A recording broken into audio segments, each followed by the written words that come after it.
이 보물은 가짜요! 내 손목을 걸지! 수십 년간 단 한 번의 실수도 없던 조선 최고의 감시가 호팔. 그런 그가 전설의 보물 청풍병 앞에 무릎을 꿇었습니다. 가짜인 줄 알면서도 전 재산을 털어놓아야 했던 그 기막힌 사연. 지금 시작합니다. 때는 바야흐로 조선 말기 한양 땅 저작거리에는 영성포라는 이름난 골동품점이 하나 있었습니다. 이 가게를 책임지는 이는 호팔이라 불리는 장사꾼이었죠. 겉모습만 보자면 그저 시장 바닥에서 막 굴러다니는 감자알같이 투박하고 볼품없는 사내였습니다만 이 바닥에서 그를 우습게 보는 이는 단 한 명도 없었습니다. 왜냐고요? 그가 영성포의 문지방을 넘나든 10년 세월 동안 단 한 번도 물건을 잘못 보는 법이 없었기 때문입니다. 소위 말하는 낙동강 오리알을 진품이라 속아 사본 적이 없단 말이죠. 사실 이 호팔이라는 인물에게는 남모를 비밀이 하나 있었습니다. 즉 젊은 시절 가짜 굴동품을 만드는 데 있어서는 가히 신의 경지에 올랐던 고수였다는 사실 말입니다. 그랬던 그가 어느 날 문득 남을 속여 먹는 일이 제 명주를 깎아먹는 음습한 짓거리라는 걸 깨달았습니다. 그래서 손을 씻고 골동품점 장사꾼으로 들어앉은 것이지요. 위작의 시조세라 불릴 만큼 가짜를 잘 만들던 놈이 물건을 보는데 어떤 가짜가 그 눈을 피할 수 있겠습니까? 도둑이 도둑 마음을 제일 잘 안다고 가짜를 만들어 본 놈이 가짜를 가장 잘 가려내는 법이죠. 그러니 한양 땅 사람들은 입을 모아 말했습니다. 영성포 호팔이 손을 거친 물건이라면 믿고 사도 좋다. 평온하던 어느 오후였습니다. 영성포의 묵직한 문을 밀고 한 사내가 들어서는데 그 모습이 사뭇 묘했습니다. 몸에 걸친 푸른 도포는 바느질이 예사롭지 않고 옷감도 최상급이었으나 어찌나 오래 입었는지 소매단이 해지고 색이 발해 있었습니다. 호팔은 찰나의 눈길만으로도 간번에 꿰뚫어 보았지요. 아하, 집안 대대로 권세를 누리다 하루아침에 가세가 기운 몰락한 양반 자제로구나. 대개 이런 자들은 집안에 숨겨둔 귀한 보물 한두 점은 있기 마련이고 무엇보다 당장 급전이 필요한 경우가 허다했습니다. 호팔은 능청스러운 미소를 지으며 잽싸게 마중을 나왔습니다. 그리고는 허리를 굽혀 정중히 인사를 건넸지요. 아이고, 귀한 발걸음을 하셨습니다. 선비님, 우선 이쪽 상석에 앉아 따뜻한 차라도 한잔 하시며 천천히 이야기를 나누시죠. 원래 급한 놈이 먼저 매달리게 하는 법이지만 이런 자들에게는 짐짓 대접해주는 척해야 값진 물건을 헐값에 후려칠 수 있다는 걸 호팔은 잘 알고 있었습니다. 하지만 사내는 초조한 기색을 감추지 못한 채 손사래를 쳤습니다. 차는 됐소. 영성포가 이 바닥에서 물건 하나는 기가 막히게 본다기에 왔으니 우선 이것부터 좀 봐주시오. 사내는 품에 안고 있던 보자기 꾸러미를 탁자 위에 툭 하니 내려놓았습니다. 예, 소인이 어디 한번 눈을 씻고 살펴보겠습니다. 말은 그렇게 하면서도 호팔은 몸을 바로 움직이지 않았습니다. 대신 곁에 서 있던 어린 점원에게 눈짓을 보내 보자기를 풀게 했지요.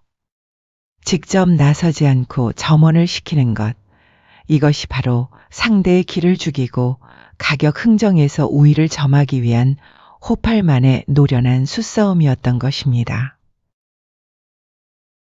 보자기가 스르르 풀리고 그 안에서 오동나무 함이 모습을 드러냈습니다. 함뚜껑이 열리는 찰나 호팔은 눈이 번쩍 뜨이며 입이 떡 벌어졌지요. 아니, 이것은 청풍병이 아니냐? 청풍병이라면 본디 저 멀리 대륙 황실에서 귀히 여기던 기묘한 보물로 세상에 남은 것이 거의 없어 부르는 게 값인 보물 중에 보물입니다. 워낙 귀하다 보니 가짜가 판을 치는 물건인데 지금 눈앞에 있는 놈은 어째 기운부터가 예사롭지 않았습니다. 물 흐르듯 매끄러운 곡선에 옥처럼 따스하고 매끄러운 촉감, 병의 몸통은 원추 모양인데 입구는 개미오리 마냥 좁고 전체가 매미 날개처럼 얇아 빛이 투영될 정도였습니다. 특히 그 아래 받침대는 옥을 깎아 만든 듯 투명한 삼각 형태였는데 가장 뾰족한 끝부분에 바늘끝만한 작은 홈이 하나 파여 있었습니다.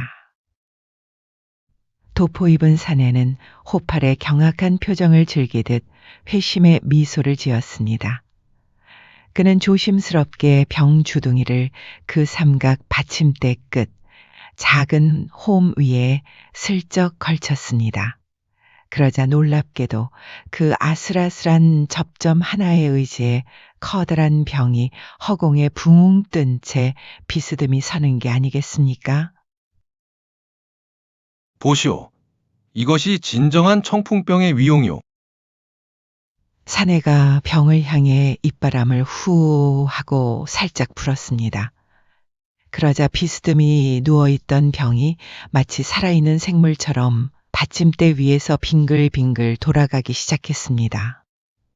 위태롭게 흔들릴 법도 하건만 병은 마치 보이지 않는 실에 매달린 듯 평온하고 우아하게 회전했죠.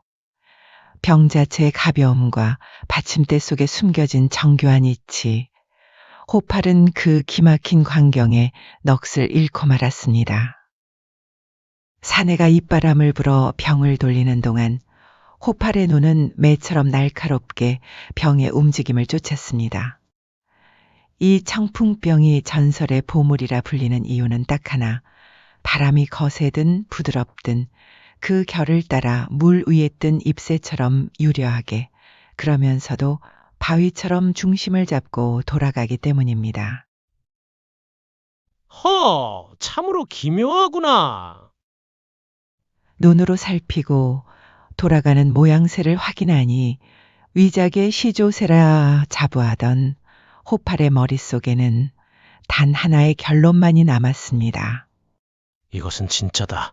내 목을 걸고라도 진짜야. 확신이 서자 호팔은 장사꾼의 얼굴로 돌아와 슬며시 말을 건넸습니다. 선비님, 이것은 가히 값을 매길 수 없는 무가보입니다. 솔직히 말씀드려 우리 영성포 10개를 팔아도 이 병 하나 값을 대기 벅찰 것입니다. 허나 아무리 귀한 보배라도 주인을 만나지 못하면 그저 기이한 돌덩이에 불과한 법. 이 한양 땅에서 영성포가 아니고서야 대체 누가 이 물건을 감당할 배짱이 있겠습니까? 호팔의 말은 부드러웠으나 그 안에는 날카로운 가시가 숨어 있었습니다. 그러자 사내가 호탕하게 웃음을 터뜨리며 대답하더군요. 하하하! 영성포 주인장답게 시원시원하시구려. 좋소. 내 긴 말 않겠소. 은자 만냥.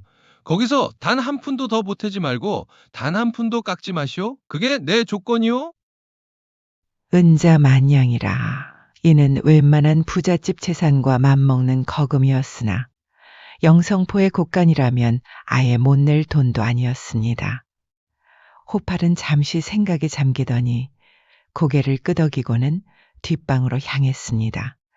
가게의 진짜 주인인 대행수에게 이 보물을 보여주기 위함이었죠.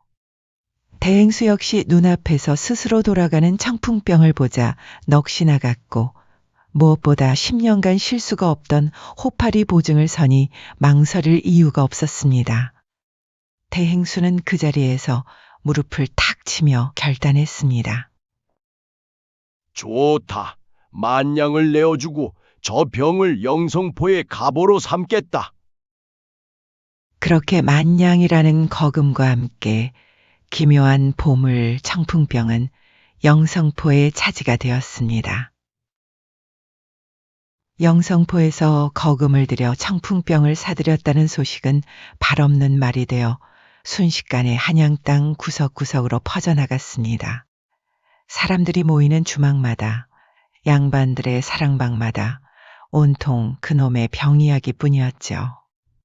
돈 좀 깨나 만진다는 거상들과 권세 높은 세도가들이 영성포 문턱에 닳도록 드나들기 시작했습니다.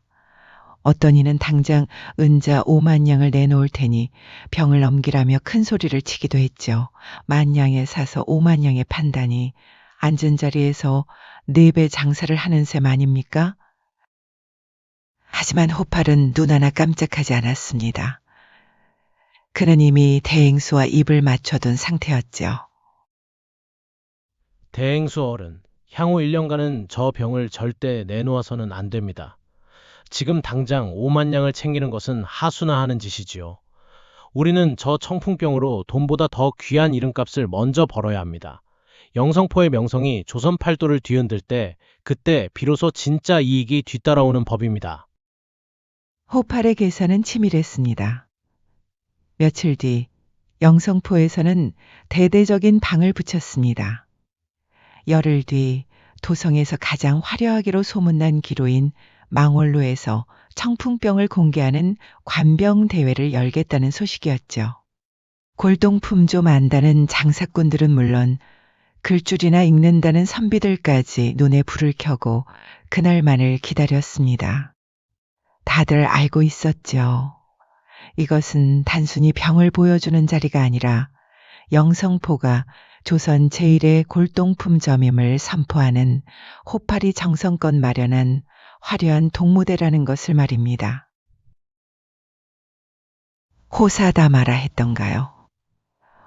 관병대회를 선포하고 온 도성이 들썩이던 그날 저녁이었습니다. 영성포 뒷방에서는 대행수와 호팔이 마주 앉아 기분 좋게 술잔을 기울이고 있었죠. 만냥의 보물이 가져다줄 명예와 부에 취해 한창 흥이 올랐을 무렵 가게 점원이 조심스레 서찰 한 장을 들고 들어왔습니다. 대행수 어른, 주인장께 온 편지입니다. 별 생각 없이 봉투를 뜯어낸 호팔의 눈이 순간 경련하듯 떨렸습니다. 종이 위에는 딱 한 문장만이 휘갈겨 써 있었죠. 진짜 병을 갖고 싶거든. 서편 성벽 아래 18번지로 오게. 황서. 술기운이 단번에 달아난 호팔은 대행수에게 설명할 겨를도 없이 자리를 박차고 일어났습니다. 이게 무슨...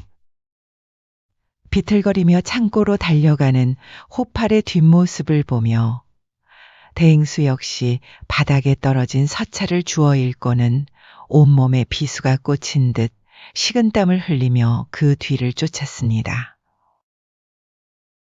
창고 안 촛불 아래 놓인 청풍병은 여전히 고고하고 아름다운 자태를 뽐내고 있었습니다.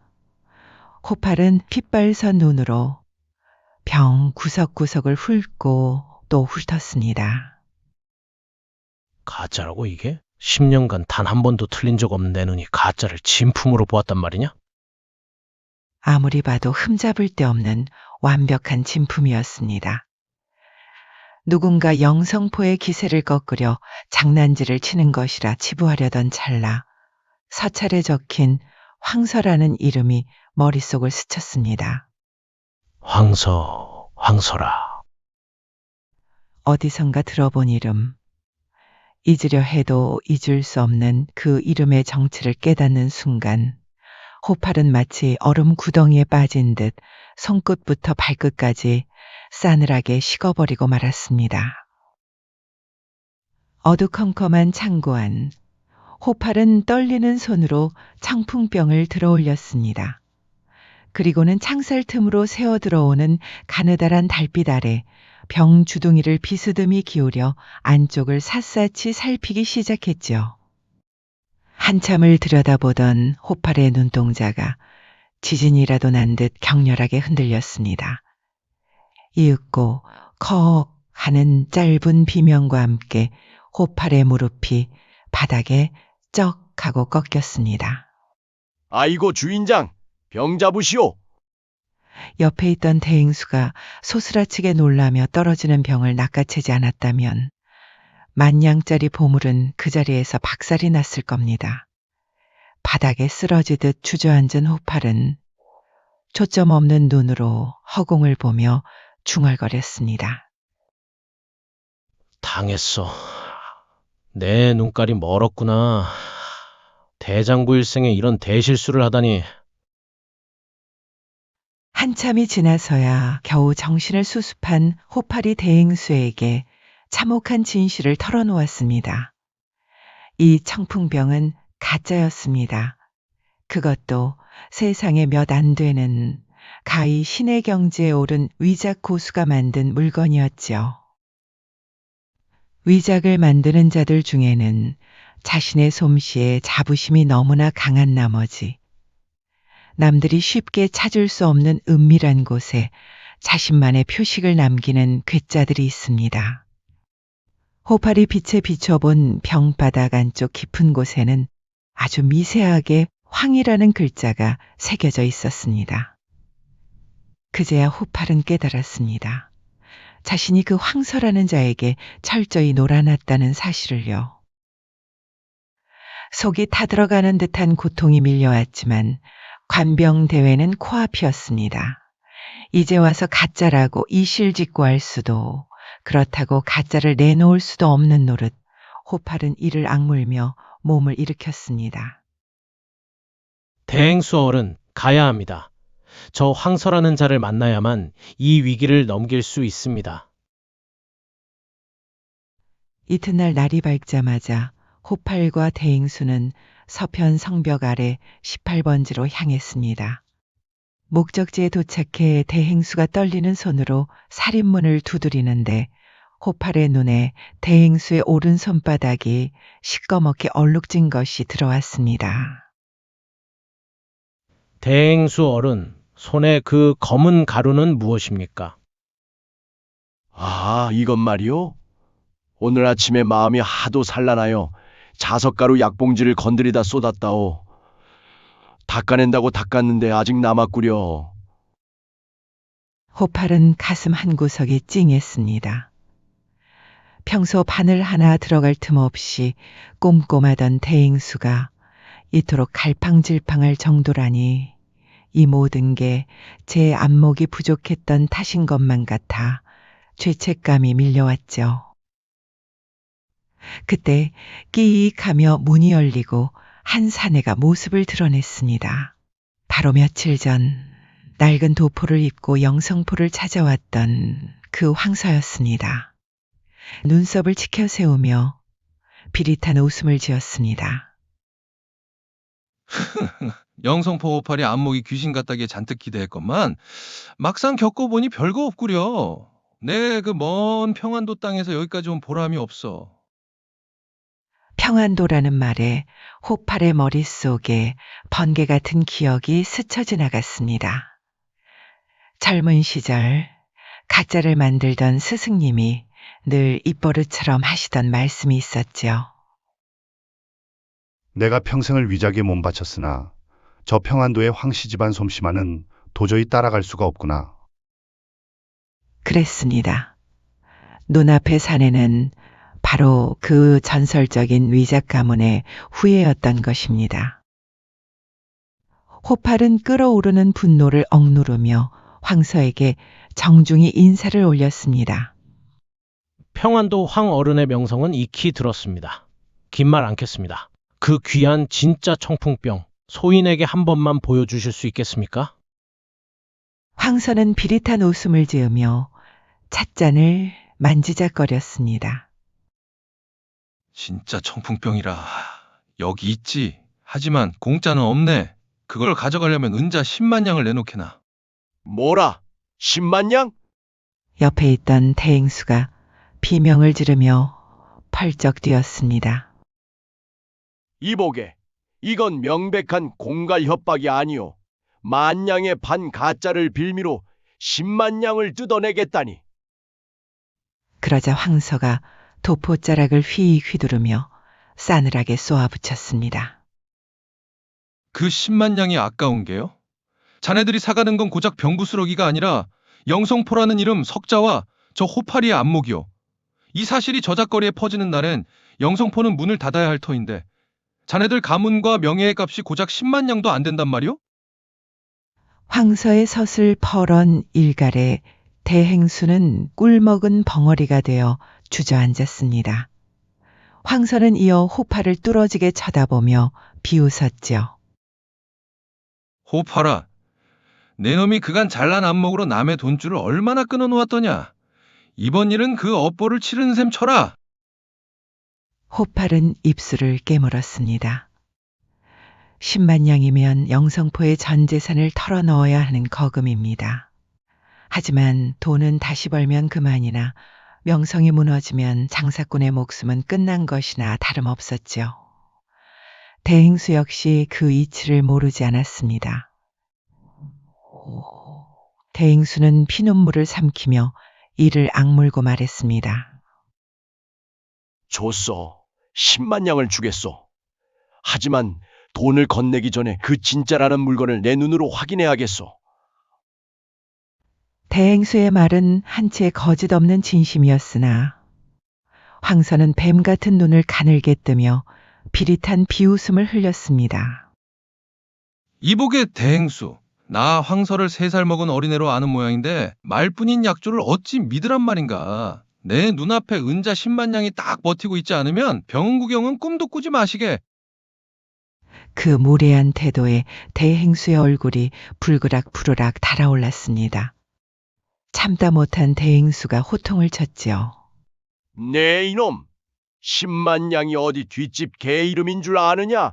그 거금을 지금 당장 이 방 안에 쌓아두려 해도 괴짝이 몇 개 있네. 대체 어디서 당장 그 많은 돈을 끌어오란 말이냐?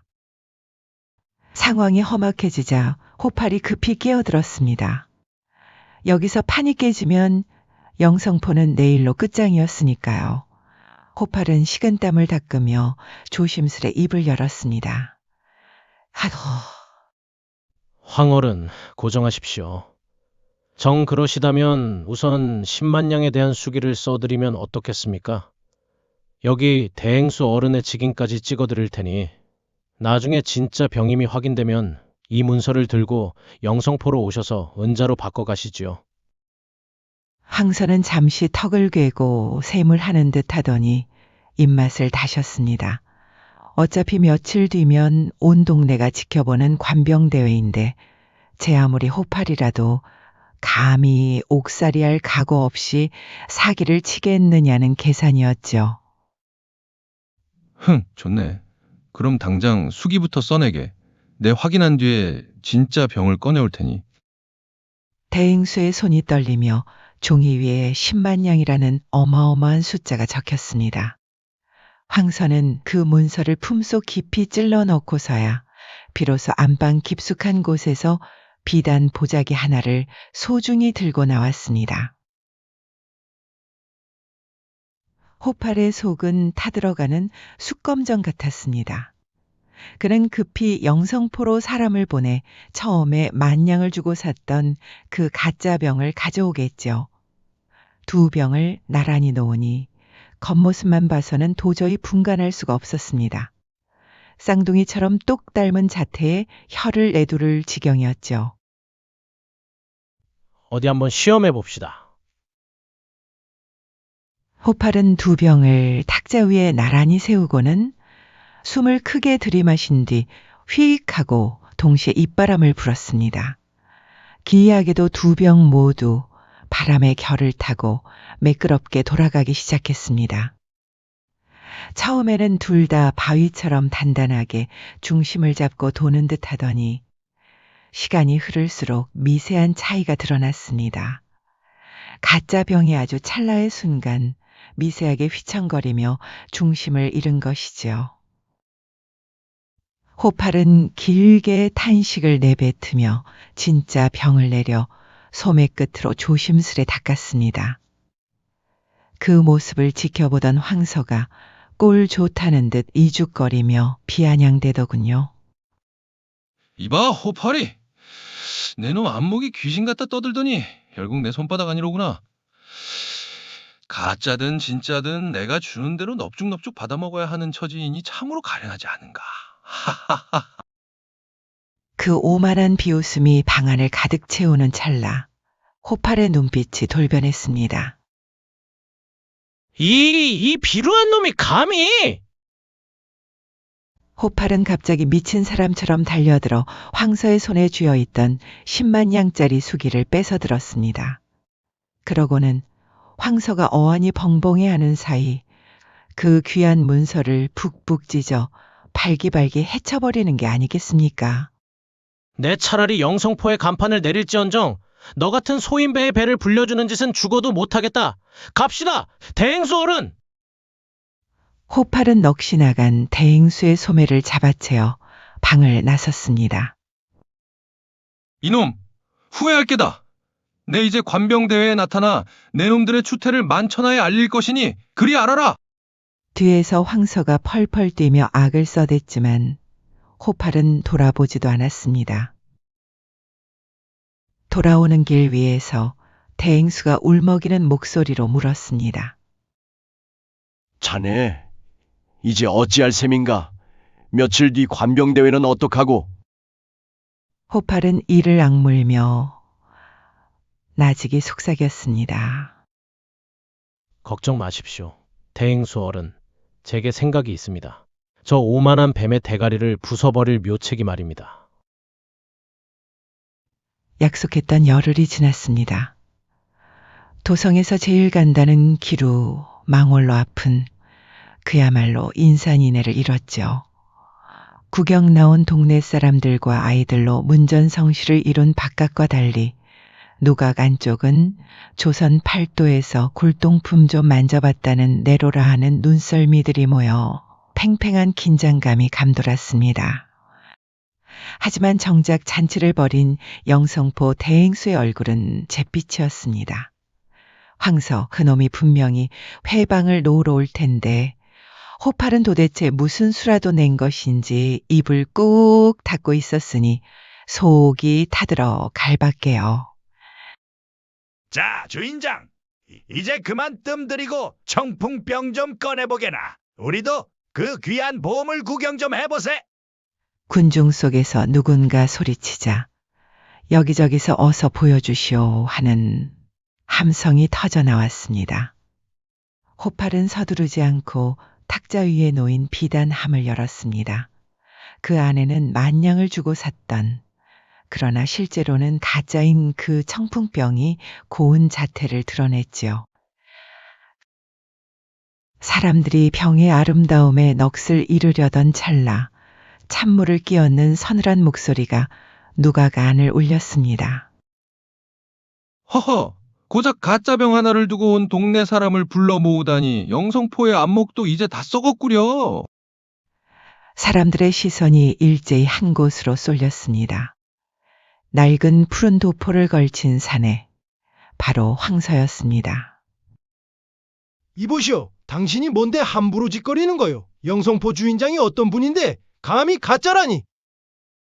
성질급한 구경꾼이 윽박질렀으나 황서는 비릿한 웃음을 지으며 품속에서 또 다른 비단 꾸러미를 꺼냈습니다. 호파리가 안목이 높다고? 웃기는 소리. 진짜 청풍병은 여기 있어. 그가 꾸러미를 풀자 호팔이 내놓은 것과 똑같이 생긴 병이 하나 더 나타났습니다. 두 개의 보물이 나란히 놓이자 장내는 찬물을 끼얹은 듯 조용해졌습니다. 왕과 왕은 마주치지 않는 법이라 했거늘 똑같은 모습의 두 보물이 마주한 광경에 사람들은 마른 침을 꿀꺽 삼켰습니다. 대체 무엇이 진짜고 무엇이 가짜란 말인가? 찰나의 정적이 흐른 뒤 망월로 하는 마치 벌집을 쑤셔놓은 듯한 소란에 휩싸였습니다. 아니, 그럼 영성포에서 내놓은 게 가짜란 말인가? 네, 저럴 줄 알았지. 아무리 호팔이라도 저런 보물을 어찌 구했겠어. 사기꾼 놈들. 영성포 이름값도 이제 다 끝났구만. 사람들의 비아냥과 욕설이 파도처럼 밀려들 무렵 갑자기 챙그랑하는 날카로운 파편 소리가 장내를 갈랐습니다. 황서가 호팔의 탁자 위에 있던 병을 바닥으로 내동댕이 친 것이죠. 산산조각이 난 사기 파편들 사이로 병바닥 안쪽이 선명하게 드러났습니다. 그곳에는 붉은 빛이 감도는 전서체로 황이라는 글자가 또렷하게 새겨져 있었습니다. 보시다시피 소인이 미천한 솜씨로 흉내를 좀 내본 물건입니다. 본디 호파리와 안목이나 겨뤄볼까 하여 가져온 것인데 설마 하니 천하의 영성포에서 이 가짜를 진품이라 속여 관병대회까지 열 줄이야 누가 알았겠습니까? 황서는 짐짓 안타까운 척 말을 흐리며 호파를 뚫어지게 쳐다보았습니다. 그 비열한 눈빛은 자, 이제 어쩔 테냐. 여기서 무릎이라도 꿇어보시지? 라고 조롱하는 듯 했죠. 100여 명의 구경꾼은 이제 숨소리조차 죽인 채 호팔의 입만 바라보았습니다. 사방이 쥐죽은 듯 고요해진 가운데 호팔이 천천히 앞으로 걸어나갔습니다. 그의 얼굴에는 분노도 당혹감도 아닌 기이할 정도로 평온한 미소가 걸려 있었죠. 호팔은 좌중을 향해 깊숙이 허리를 숙여 보였습니다. 도성 어르신들과 동업자 여러분, 소인이 오늘 참으로 부끄러운 꼴을 보였습니다. 저 황시성을 가진 자는 가짜 병을 팔아 저를 속였고 그것도 모자라 10만 냥이라는 거금을 뜯어내려 협박까지 일삼았습니다. 예, 인정합니다. 이 호파리가 이번에 눈이 멀어 10,000냥을 주고 가짜를 샀습니다. 호팔의 고백에 구경꾼들이 웅성거리기 시작했습니다. 하지만 호팔의 목소리는 더욱 꼿꼿해졌죠. 허나 가짜에 속았다고 해서 내 또다시 저놈에게 10만 냥을 갖다 바치며 가짜를 하나 더 살 만큼 어리석지는 않습니다. 말이 끝나기가 무섭게 호팔은 황서가 가지고 온 그 진짜라 우기던 병을 낚아채 바닥에 패대기 쳤습니다. 와장창! 소리와 함께 병은 수천 조각으로 박살이 났죠. 사람들은 비명을 지르며 뒤로 물러났습니다. 아니, 진짜를 깨뜨리면 어쩌자는 게야? 사람들이 혀를 차며 파편을 살피는데 어라? 방금 깨진 병에는 아까와 같은 글자 표식이 전혀 보이지 않는 게 아니겠습니까? 황서의 안색이 흑빛으로 변하며 일그러질 때 호팔은 품속에서 묵직한 자석 덩어리 하나를 꺼내 들었습니다. 그리고는 흩어진 사기 파편 위로 자석을 슬쩍 지나치게 했죠. 그러자 놀라운 일이 벌어졌습니다. 죽은 듯 누워있던 사기 파편들 사이에서 아주 미세한 가루들이 자석에 달라붙는 게 아니겠습니까? 그 기괴한 광경에 누가가는 그야말로 발칵 뒤집히고 말았습니다. 사방이 웅성거리는 가운데 호팔이 박살난 파편들을 내려다보며 쩌렁쩌렁한 목소리로 일갈했습니다. 이 호파리가 비록 손을 씻었다 하나 제 손으로 빚어 만든 물건을 몰라볼 만큼 머리가 둔하지는 않습니다. 보십시오. 이것이 정녕 저 먼 대륙에서 온 진짜 보물이라면 어찌 자석에 반응하겠습니까? 그 말에 정신이 번쩍 든 구경꾼들이 무릎을 탁 쳤습니다. 그렇습니다. 황서가 진짜라고 가져온 그 병 역시 실은 호팔이 젊은 시절 위작의 고수로 이름을 떨칠 때 직접 만든 가짜였던 것입니다. 당시 호팔은 남들보다 더 완벽하게 돌아가는 청풍병을 만들기 위해 흙에 자석가루와 쇳가루를 섞어 무게중심을 잡는 해괴한 술을 썼었죠. 스승님께 잔재주를 부린다고 호된 꾸지람을 듣고 내다버렸던 그 위작이 세월을 돌아 황서의 손에 들어가 진품 행세를 하고 있었던 겁니다. 운명의 장난은 여기서 끝이 아니었죠. 며칠 전 황서의 거처에서 대행수가 실수로 엎지른 자석가루가 병 몸통에 묻은 것을 보고 호팔은 찰나의 순간 깨달았던 것입니다. 아, 저놈이 든 것도 내가 만든 가짜로구나. 하지만 호팔은 그 자리에서 내색하지 않았습니다. 오히려 황서의 기세에 놀린 척 물러나며 시간을 벌었지요. 어차피 둘 다 가짜라면 이 판을 깨뜨려 영성포의 손실을 최소화하는 것이 상책이라 판단한 것입니다. 결국 두 가짜가 맞붙어 서로의 안목에 흠집을 남긴 이 기묘한 싸움은 누구의 승리도 아닌 허망한 무승부로 끝이 났습니다. 먼지 구름이 가라앉듯 망원로의 소동도 그렇게 일단락되었습니다.